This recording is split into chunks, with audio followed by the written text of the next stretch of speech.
ಮುಜ್ಜಿಯವರು ಇವಾಗ ಓಂ ಶಕ್ತಿಗೆ ಹೋಗ್ತಿದ್ದಾರೆ, ಅದು ಫಸ್ಟ್ ಸತಿ ಹೋಗ್ತಿದ್ದಾರೆ. ಬನ್ನಿ ಎಕ್ಸ್ಪೀರಿಯನ್ಸ್ ಕೇಳೋಣ ಅವ್ರದ್ದು. ಏನೇನು ಊಟ ತಿನ್ಬೇಕು ಆಮೇಲೆ ಕೇಳೋಣ ಬನ್ನಿ. ಏನೇನು ಊಟ ತಿನ್ಬೇಕು ನಿಮ್ಮ ಎಕ್ಸ್ಪೀರಿಯನ್ಸ್ ಹೇಳಿ. ನಮಸ್ಕಾರ. ನಾನು ಮೊದಲನೇ ಸರಿ ಓಂ ಶಕ್ತಿಗೆ ಹೋಗ್ತಾ ಇದ್ದೀನಿ. ಅದನ್ನು ನಿಮ್ಮ ಜೊತೆ ಹಂಚ್ಕೋತಾ ಇದ್ದೀನಿ. ನಮ್ಮ ಗುರುಗಳು ಹೇಳ್ಕೊಟ್ಟಿರೋದು ಮನೆಯೆಲ್ಲ ಮಡಿ ಮಾಡಿ ದೇವ್ರ ಸಾಮಾನೆಲ್ಲ ಕ್ಲೀನಾಗೆ ವಾಶ್ ಮಾಡ್ಕೊಂಡು ತೊಳ್ಕೊಂಡು ಅದಕ್ಕೆ ಪೂಜೆಗೆಲ್ಲ ರೆಡಿ ಮಾಡಿಕೊಂಡು ನೀವು ಪೂಜೆಗೆ ನಿಂತ್ಕೊಳ್ಳುವಾಗ ಹೊಸ ಕೆಂಪು ಬಟ್ಟೆಗಳು ಯಾವ ವಸ್ತ್ರಗಳು ಹಾಕತ್ತೀರ ಎಲ್ಲ ಕೆಂಪುದೇ ಹಾಕಬೇಕು. ಹಾಕೊಂಡು ನೀವು ಪೂಜೆ ಮಾಡಬೇಕು. ಹೋಗಿ ಬರೋವರೆಗೂ ಕೆಂಪುದೇ ವಸ್ತ್ರಗಳೇ ಇರಬೇಕು. ಮೈ ಮೇಲೆ ಯಾವ ವಸ್ತ್ರ ಹೂವು ಮುಡಿದ್ರೂ ಕೆಂಪುದೇ ಹಾಕೋಬೇಕು. ಒಂದು ಹಣೆ ಬಟ್ಟೆ ಹಾಕೊಂಡ್ರು ಹಣೆ ಬಟ್ಟೆ ಹಾಕೋಂಗಿಲ್ಲ, ಕುಂಕುಮ ಹಾಕೋಬೇಕು. ಅರ್ಶಿನ ಕುಂಕುಮ ಗಂಧ ಹಣೆಯಲ್ಲಿರಬೇಕು.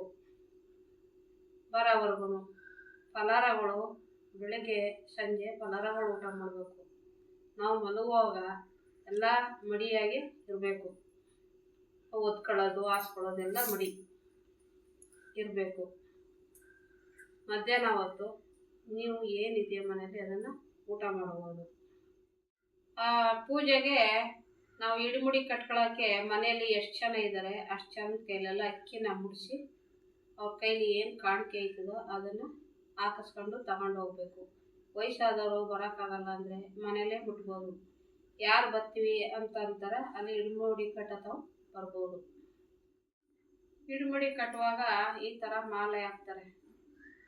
ಹಿಂಗೆ ಇದನ್ನು ಹಾಕ್ಕೊಂಡು ನಾವು 3 ದಿವಸ ಮಡಿಯಾಗಿರಬೇಕು. ಒತ್ಕೊಳ್ಳೋದು ಯಾವುದಿದ್ರೂ ಮಡಿಯಾಗೆ ಇರಬೇಕು. ಹೋಗಿ ಬರೋವರೆಗೂ ಕೆಂಪು ಬಟ್ಟೆಗಳೇ ಹಾಕೋಬೇಕು. ಕೆಂಪುದು ಎಲ್ಲ ಹಾಕೊಂಡಿರ್ಬೇಕು. ಬೆಳಗ್ಗೆ ಸಂಜೆ 2 ಟೈಮು ಸ್ನಾನ ಮಾಡ್ಕೊಂಡು ಈ ಥರ ಬೇವಿನ ಸೊಪ್ಪನ್ನ ಅಮ್ಮನವ್ರಿಗೆ ಭಾಳ ಇಷ್ಟ.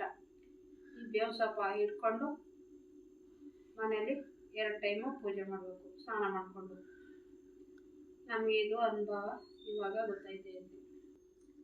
ಮಾಲೆ ಹಾಕಿಸ್ಕೊಂಡಾದ್ಮೇಲೆ ಮನೆಗೆ ಕರ್ಕೊಂಡೋಗಿ ಈ ನಮಗಿಂತ ಕಿರಿಯವರು ಅರ್ಶಿನ ಕುಂಕುಮ ಕೊಟ್ಟು, ಇದು ನೋಡಿ ಇದು ಅರ್ಶಿನ, ಇದು ಕುಂಕುಮ, ಇದು ಅರ್ಶಿನ, ಬಾಳೆಹಣ್ಣು, ಹೂವು, ಎಳ್ಳಡಿಕೆ ಎಲ್ಲ ಕೊಟ್ಟು ನಮಗೆ ಸಲ್ಲಿಸ್ತಾರೆ. ಆಮೇಲೆ ಪಾದ ಪೂಜೆ ಮಾಡಿದ್ರು. ನಮಗಿಂತ ಕಿರಿಯವರು ಪಾದ ಪೂಜೆ ಮಾಡಿ ಅವ್ರ ಮನೇಲಿ ಏನು ಸಿಹಿ ಅಡುಗೆ ಮಾಡಿರ್ತಾರೆ ಅದನ್ನು ಊಟ ಬಡಿಸಿದ್ರು. ಇದೇ ಥರ ಒಂದು 5 ಮನೆಗಳಿಗೆ ಹೋಗಿ ಊಟ ಮಾಡಿ ಎಲ್ಲ ಅರ್ಶಿನ ಕುಂಕುಮ ಎಲ್ಲ ತಗೊಂಡು ನಾವು ಬಂದ್ವಿ. ಇನ್ನೂ ಇತ್ತು ಸಾಕಾದಷ್ಟು ಮನೆಗಳು. ಸಾಯಂಕಾಲವರೆಗೂ ಲೇಟ್ ಆಗುತ್ತೆ. ಮನೆಯಲ್ಲಿ ಬಂದು ಒಂದು 5 ದಿನನಾರು 3 ದಿನನಾರು ಪೂಜೆ ಮಾಡೋಣ ಅಂತ ಮನೆಗೆ ಬಂದ್ವಿ. ಇನ್ನು ಮುಂದೆ ವಿಡಿಯೋದಲ್ಲಿ ನಾನು ತಿಳಿಸ್ತೀನಿ. ನಾನು ಈ ವಿಡಿಯೋ ಇಷ್ಟ ಆಗಿದ್ದರೆ ಲೈಕ್ ಮಾಡಿ, ಶೇರ್ ಮಾಡಿ, ಫಾಲೋ ಮಾಡಿ. ನಮಸ್ಕಾರ.